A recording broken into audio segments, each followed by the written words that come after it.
Hello, I'm Katie Broomfield, a researcher in the Department of History at Royal Holloway, University of London. On the 23rd of January 2013, then Prime Minister David Cameron announced that if the Conservative Party were elected to form a government at the next general election, they would hold an in-out referendum on the question of the United Kingdom's membership of the European Union. A Conservative government was elected in May 2015, and in December Parliament passed the European Union Referendum Act 2015 to make provision for holding a referendum on whether the United Kingdom should remain a member of the European Union. On the 23rd of June 2016, a referendum took place under the European Union Referendum Act 2015, with voters asked, should the United Kingdom remain a member of the European Union or leave the European Union? By a majority of 51.9%, the UK voted to leave, signalling an intention to end the UK's membership of the European Union, which began on the 1st of January 1973 when the United Kingdom became a member of the European Economic Community, the EEC. Article 50 of the Treaty of Lisbon included a clause that for the first time allowed any member state of the EU to withdraw from the Union in accordance with its own constitutional requirements. David Cameron resigned shortly after the referendum, and his successor as Prime Minister, Theresa May, announced the government's intention to give notice to the EU of the UK's intention to withdraw from the European Union, Brexit, under Article 50, using its prerogative powers. On the 28th of July 2016, the claimants in this case, Gina Miller and Dier dos Santos, applied for judicial review against the Secretary of State for exiting the European Union, and a declaration that the government could not give notice of the UK's intention to withdraw under Article 50 without an Act of Parliament.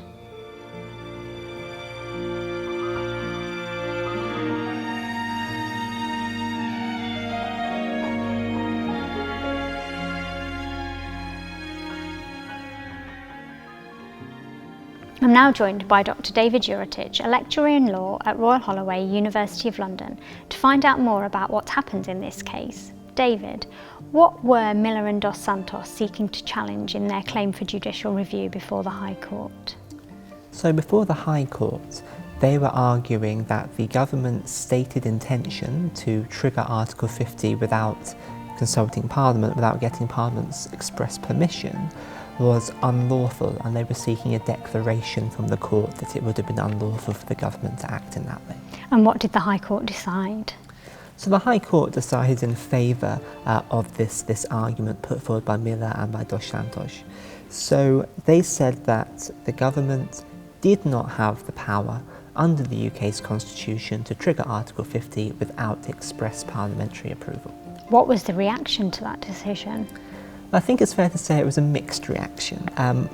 Clearly there are very strong feelings on both sides of the Brexit debate. So whilst clearly the supporters of Miller and dos Santos were very happy about this, elsewhere you found a far more negative reaction. So I think quite notoriously the press, certain newspapers were very critical of the decision. The Daily Mail had a headline saying "enemies of the people," referring to the High Court judges, and the Daily Telegraph pitted the judges versus the people in one of its headlines. Why did they say that? Well, partly of course this is just reflecting the editorial lines and the views of those journalists. But if you think about it from a more legal perspective, it seems that they had misunderstood the nature not only of the legal question which the court was being asked to decide here, but also the role that the judiciary plays and is capable of playing within a democratic society. But judges aren't elected, are they? So what is the role of the judiciary in a democratic society? Well, quite. In the UK, judges aren't elected, so it's a good question. What role do they play in a democratic society? So if we think about the UK's constitution, we often talk about the importance of what we call the separation of powers. And this is the idea that at its bluntest level, the executive, that's the government, the legislature, that's Parliament, which makes the law, and the judiciary, which upholds the law, ought to operate in a way that there's a system of checks and balances between them. So here you're looking, for example, at the idea that the government can't do things that hasn't been lawfully enabled to do by Parliament, and the judiciary is there to make sure the government actually follows the law. We refer to this as something called the rule of law, which is a much bigger concept, but at its core is the idea that the judiciary ought to ensure that the law applies equally, and that the government in particular is not above the law and must follow the law. Now, the Secretary of State for exiting the European Union, when he was unsuccessful in the High Court, appealed to the Supreme Court. How did he do that? Because isn't the normal route of appeal to the Court of Appeal? Absolutely. Normally you would expect an appeal to go to the Court of Appeal first, and quite often it stays there. But what happened in this case is the Secretary of State applied for permission to use what we call a leapfrog appeal. So what this means is that if both parties consent and the case raises a point of law of general public importance, and there is the permission of both the High Court and the Supreme Court, you can apply directly to go from the High Court up to the Supreme Court, and that's what happened in this case. And what happened when the case got to the Supreme Court? Well, there are several different issues going on in this case when it got to the Supreme Court. But the first thing I think we should point out is that the Supreme Court was very clear about what it was not being asked to do. So Lord Neuberger explained that this case has nothing to do with issues such as the wisdom of the decision to withdraw from the European Union, the terms of withdrawal, or the details of any future relationship with the European Union. Those that were political issues, he said, which are appropriate for ministers and Parliament to resolve and not appropriate for judges to decide. But what he did say is judges do have the role, and they must, decide issues of law which are brought before them by individuals and entities who are exercising their rights of access to the courts in a democratic society. In that case, what was the issue of law that the Supreme Court were asked to decide?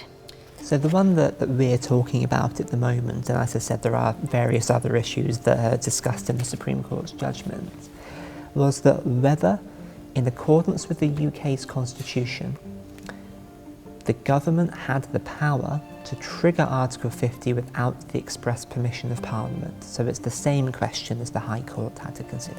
And what does the UK constitution say about that? Well, the UK's constitution is kind of a strange beast, really. Most countries in the world have a constitution that is primarily codified in a single document. So a famous example of that is the United States of America, for instance. Now, the UK is one of the few countries which has a constitution which is largely uncodified. What this means is that it's to be found in a variety of different places. Lord Neuberger explained that the constitution has developed over time through a combination of statutes, that's acts of Parliament, conventions, which are kind of past political practices, judicial decisions, and academic commentary and other authoritative commentaries. And one of the central features that's really important to this case of our constitution is the idea of parliamentary sovereignty. And what is parliamentary sovereignty? Parliamentary sovereignty was most famously explained by A.V. Dicey, who is a constitutional scholar writing in the 19th century, although it does predate that. Dicey says that Parliament can make or unmake any law that it wants to. There are no limits on the kind of laws Parliament can make. And also he says that nobody other than Parliament itself can question the validity of an Act of Parliament.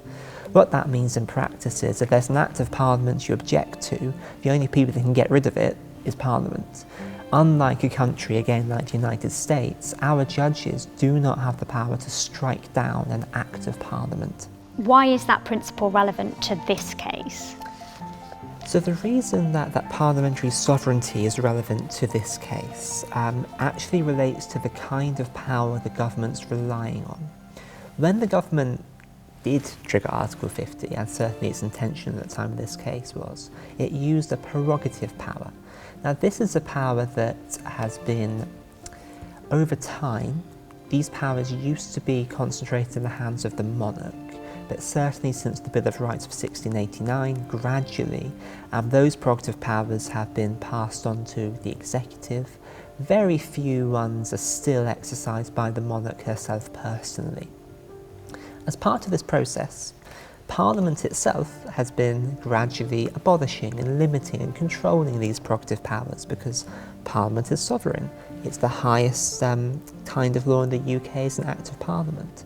So, for example, there's a principle set out in the case of De Keyser, the Attorney General in De Keyser's Royal Hotel, which is that if there's a prerogative power on the one hand, and if that power conflicts with an Act of Parliament on the other hand, the Act of Parliament has to take precedence.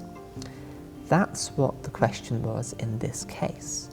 Is there some Act of Parliament which stops the government exercising its prerogative power without Parliament's express permission?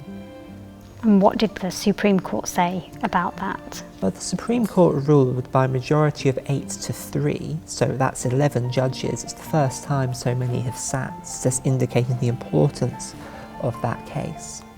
They held by a majority of 8-3 that the prerogative could not be used without the express permission of Parliament because it would frustrate the intentions of Parliament as set out in a statute if the government were to act without their permission.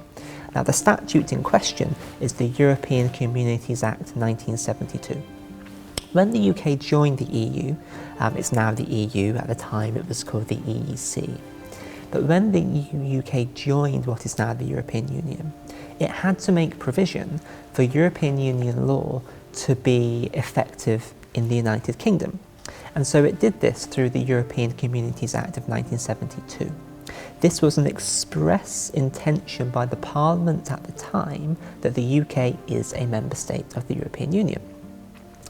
So, what the court held here was that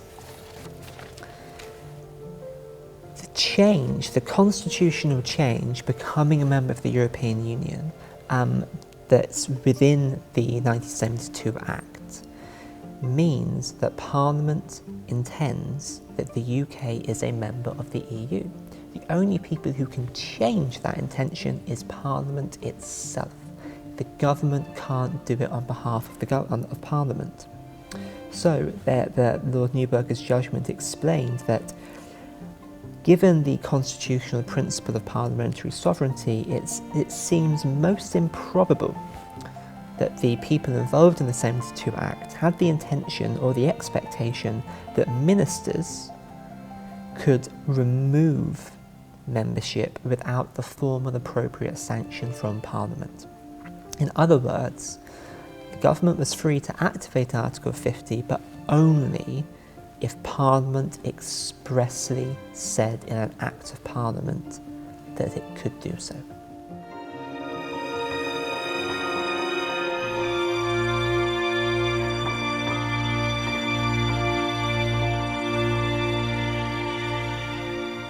The Supreme Court dismissed the Secretary of State's appeal and approved the declaration made in the High Court that the government could not give notice of withdrawal from the EU without the approval of Parliament.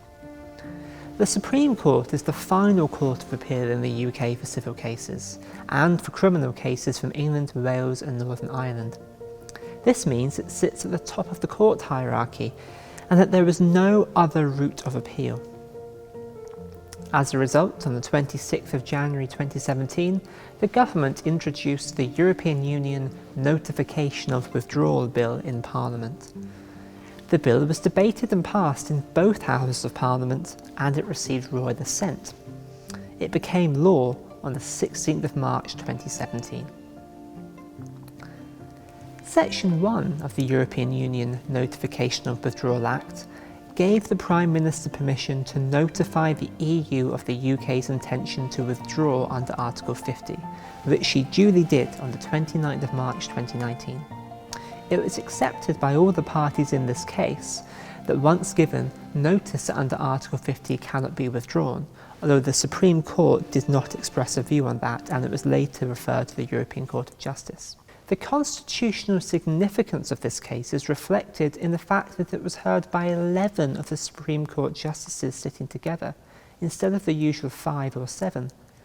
It reaffirmed the fundamental principle of parliamentary sovereignty, and in so doing, the High Court and the Supreme Court justices demonstrated the important role played by an independent judiciary in a democratic society. What would be the consequences if the government were able to override parliamentary sovereignty with no independent judiciary to check their power? You decide.